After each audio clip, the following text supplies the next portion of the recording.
Hello दोस्तों, welcome back to our channel law vacancy. आज के इस वीडियो में हम जिस नोटिफिकेशन के बारे में बात करने जा रहे हैं वो कर्नाटका बैंक लिमिटेड के द्वारा निकाला गया है।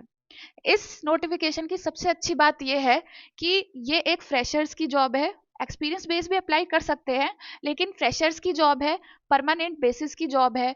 और इसमें जो आपकी सैलरी रहने वाली है वो काफ़ी अच्छी रहने वाली है, क्योंकि ये स्केल 1 की जॉब है। तो इन्होंने जिस पोस्ट पर वैकेंसी निकाली है वो प्रोबेशनरी ऑफिसर की पोस्ट है, यानी कि पीओ की पोस्ट है। और अगर आप इसमें सोच रहे हैं कि इसमें कोई लैंग्वेज बार होने वाला है, तो ऐसा कुछ भी नहीं होने वाला, क्योंकि जो आपका जॉब लोकेशन रहेगा इस वैकेंसी के अंदर वो ऑल ओवर इंडिया, जहाँ भी कर्नाटका बैंक है वहां पर आपका जॉब लोकेशन रहने वाला है। तो इसमें अगर आप बाहर के स्टेट से भी हैं तो आराम से इसमें अप्लाई कर सकते हैं, अगर आपने इसके एसेंशियल क्वालिफिकेशंस को फुलफिल कर रखा हो तो। लेकिन उससे पहले मैं एक छोटा सा रिमाइंडर आपको ये दे देना चाहती हूँ कि अगर आप हमारे चैनल पर नए हैं और साथ ही में एक लॉ स्टूडेंट हैं, एक लॉ ग्रेजुएट हैं, एडवोकेट हैं, जुडिशरी एस्पिरेंट हैं, या फिर लीगल फील्ड से किसी भी तरीके से जुड़े हुए हैं, तो all over India legal field से रिलेटेड जितनी भी वैकेंसीज आती हैं, चाहे वो स्टेट गवर्नमेंट के द्वारा आई हो या फिर सेंट्रल गवर्नमेंट के द्वारा आई हो, उन सब की जानकारी हमारे चैनल पर डेली बेसिस पर दी जाती है। इसीलिए आप हमारे चैनल को याद से सब्सक्राइब कर लें, बेल आइकन को प्रेस कर दें, ताकि डेली बेसिस पर जो वीडियोस के अपडेट आते हैं वो आपसे मिस ना हो। तो आइए जानते हैं कि इस वैकेंसी में क्या दे रखा है।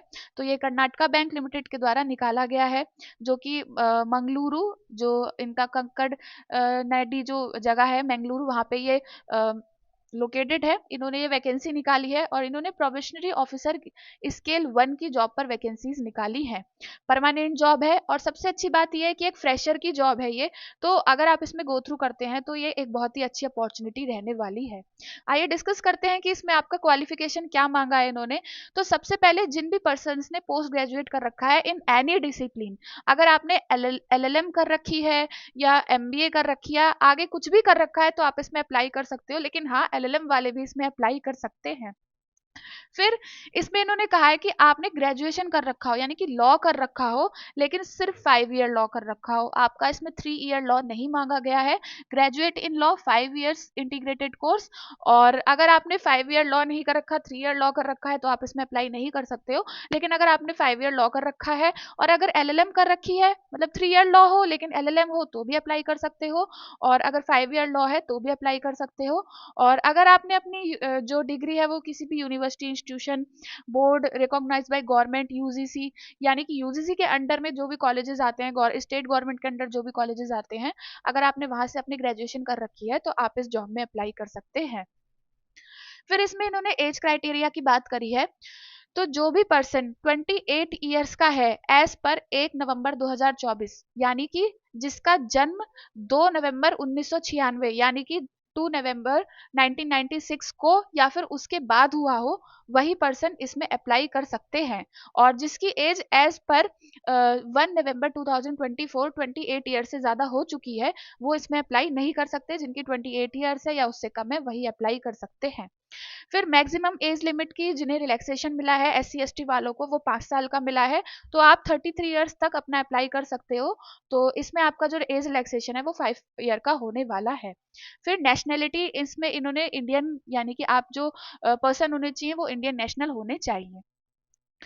फिर आगे हम इसमें बात करते हैं कि देखिए इसमें सैलरी के लिए भी इन्होंने बता रखा है कि आपका 48,480 से स्टार्ट होगा, बढ़ते बढ़ते और भी आगे जाएगा। टीए, डीए वगैरह, एचआरए, सारे अलाउंसेस आपको प्रोवाइड किए जाएंगे। और जो करंट इनका सीटीसी रहता है मेट्रो सेंटर्स में, वो 1,17,000, यानी कि काफ़ी अच्छी हैंडसम सैलरीज रहती हैं। तो जो भी इसमें अप्लाई करेंगे और इसमें सेलेक्ट होंगे, वो उनके लिए एक बहुत ही अच्छी अपॉर्चुनिटी रहने वाली है। फिर इसमें हम सिलेक्शन प्रोसेस की बात करें तो सबसे पहले मैं आपको ये बता दूं कि इसमें जो सिलेक्शन प्रोसेस रहने वाला है उसमें 2 स्टेज का सिलेक्शन प्रोसेस होगा। पहले आपका ऑनलाइन टेस्ट कंडक्ट कराया जाएगा और उसके बाद आपको इंटरव्यू के लिए इसमें बुलाया जाएगा। तो ऑनलाइन टेस्ट के लिए जो इन्होंने डेट दी है वो 22/12 यानी कि 22 दिसंबर 2024, काफी कमिंग है, काफी पास है। तो इन्होंने ये इसमें डेट दी है। और जो आपका टेस्ट सेंटर रहने वाला है वो बेंगलुरु, हैदराबाद, धारवाड़, हुबली, चेन्नई कोलकाता, मैसूरू, मुंबई, पुणे, शिवमोगा, न्यू दिल्ली, मंगलुरु, कालाबुर्गी। तो इन्होंने ये जो कंसर्ट सेंटर्स दे रखे हैं, ये आपके टेस्ट सेंटर्स रहने वाले हैं, और जब आप अपना फॉर्म फिल करेंगे तो आप अपने कन्वीनियंस के अकॉर्डिंग टेस्ट सेंटर्स चूज करिएगा। फिर इसमें इन्होंने ये बोला है कि मैं बता चुकी हूँ, ऑनलाइन टेस्ट के बाद आपको इंटरव्यू के लिए बुलाया जाएगा, और इंटरव्यू के लिए आपको इनके हेड ऑफिस मंगलुरु ही जाना पड़ेगा। उसका कोई भी आपको अल्टरनेटिव अलग से लोकेशन नहीं दिया जाएगा। फिर इन्होंने ये बोला है कि जो भी पर्सन सेलेक्ट हो जाएंगे तो उन लोगों का ट्रेनिंग प्रोग्राम होगा, प्रोबेशन रहेगा 1 ईयर का, और उसके बाद फिर आपको परमानेंट करके ये आपका ट्रांसफर कहीं भी किसी भी ब्रांच में कर देंगे। लेकिन उससे पहले मैं यहाँ का सिलेक्शन प्रोसेस आपको बता देती हूँ। मैं आपको एग्जाम की डेट भी इन्होंने जो दे रखी है, टेंटेटिव एग्जाम डेट है, अभी कंफर्म नहीं है, टेंटेटिव है, तो आप उसी हिसाब से अपनी तैयारी करके चलिए। तो इसमें जो आपकी टेंटेटिव एग्जाम डेट है वो 22 दिसंबर 2024 रहने वाली है, और इसमें जो आपका पेपर होने वाला है वो मल्टीपल चॉइस क्वेश्चंस और डिस्क्रिप्टिव टेस्ट दोनों में कंडक्ट कराया जाएगा। सबसे पहले मेन बात मैं क्लियर कर दूं, इसमें आपकी 1/4 नेगेटिव मार्किंग रहेगी, यानी कि 0.25 मार्क्स की नेगेटिव मार्किंग रहेगी, और इसमें जो आपका ईच क्वेश्चन होगा उसमें 5 ऑप्शन आपको दिए जाएंगे। अब बात कर लेते हैं कि इसमें आपका क्या क्या सब्जेक्ट्स रहते हैं। तो सबसे पहले आपका कंप्यूटर अवेयरनेस से क्वेश्चंस आते हैं, ऑब्जेक्टिव नंबर का पेपर है। तो कंप्यूटर अवेयरनेस से आपके जो क्वेश्चंस आते हैं वो 30 क्वेश्चंस आते हैं, 30 नंबर के होते हैं, 15 मिनट आपको करने के लिए दिए जाएंगे। याद रखिएगा, ऑनलाइन मोड का टेस्ट है, ऑफलाइन OMR का टेस्ट नहीं है। फिर इंग्लिश से क्वेश्चन आएंगे 50 क्वेश्चन, और 50 नंबर के 35 मिनट दिए जाएंगे। जनरल अवेयरनेस में आपका बैंकिंग से रिलेटेड थोड़ा क्वेश्चन ज्यादा किए जाएंगे, और करंट अफेयर से रिलेटेड क्वेश्चन ज्यादा किए जाएंगे। फिर उसके बाद 50 नंबर के होंगे, 50 मार्क्स के होंगे, 20 मिनट दिए जाएंगे। रीजनिंग के क्वेश्चन आएंगे, 30 नंबर के होंगे और 30 मार्क्स के होंगे, 20 मिनट दिए जाएंगे। क्वांटिटेटिव एप्टीट्यूड आपका मैथ्स वगैरह से क्वेश्चन आएंगे, तो 40 मार्क्स के होंगे, 40 क्वेश्चन होंगे, 30 मिनट आपको दिए जाएंगे। तो टोटल मिला के ये 200 क्वेश्चन होंगे, 200 मार्क्स के होंगे, और 120 मिनट्स 2 घंटे आपको इसमें प्रोवाइड किए जाएंगे। और ये सारे जो पांचों के पांचों हैं, ये पांचों आपके ऑब्जेक्टिव होने वाले हैं, मतलब ये सब्जेक्ट से ऑब्जेक्टिव क्वेश्चंस आएंगे। लेकिन फिर डिस्क्रिप्टिव टेस्ट होगा इंग्लिश लैंग्वेज का, जिसमें आपको शॉर्ट नोट्स और ऐसे टाइप्स आपको क्वेश्चंस आएंगे।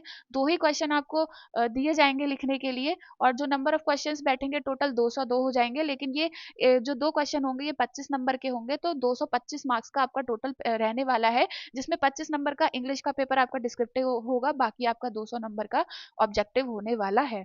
और डिस्क्रिप्टिव के लिए आपको 30 मिनट यानी कि आधा घंटा दिया जाएगा। टोटल मिला के 150 मार्क्स मिनट्स का पेपर होगा, यानी कि आपका जो पेपर होगा वो इसमें समथिंग 2.5 घंटे का, इससे ज्यादा आपका पेपर नहीं होगा।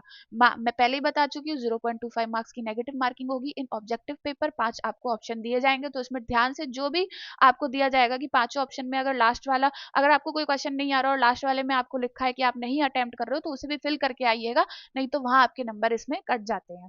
तो अच्छे से आप अपने जो भी पेपर है, जो भी इंस्ट्रक्शंस हैं, उन्हें काफी अच्छे से पढ़ेंगे, और जब आपका सिलेक्शन हो जाएगा तो आपके लिए एक अच्छा मौका रहेगा।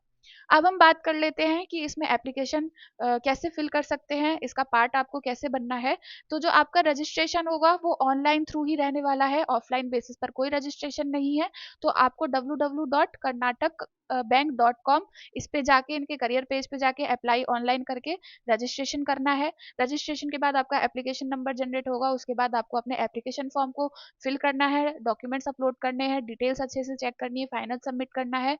फिर आपको इसमें पे करना है, तो मैं आपको बता दूंगी कि इसमें आपका पेमेंट क्या रहने वाला है अभी। तो ये टोटल इसमें इन्होंने स्टेप्स बता रखे हैं। तो जब आप PDF को ध्यान से देखेंगे, जब आप रजिस्ट्रेशन करेंगे, एप्लीकेशन फॉर्म फिल करेंगे, तो वहां जाके चेक कर सकते हैं।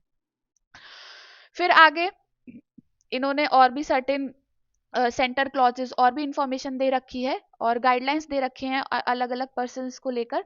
तो जो भी कंसर्न पर्सन्स हैं, या फिर जो भी आपको इन्फॉर्मेशन इसमें रीड करनी है, तो जब आप PDF को ध्यान से देखेंगे, वहां पे जाके आप इसको क्रॉस चेक कर सकते हैं, और आपको ये PDF हमारे टेलीग्राम चैनल पर मिल जाएगा।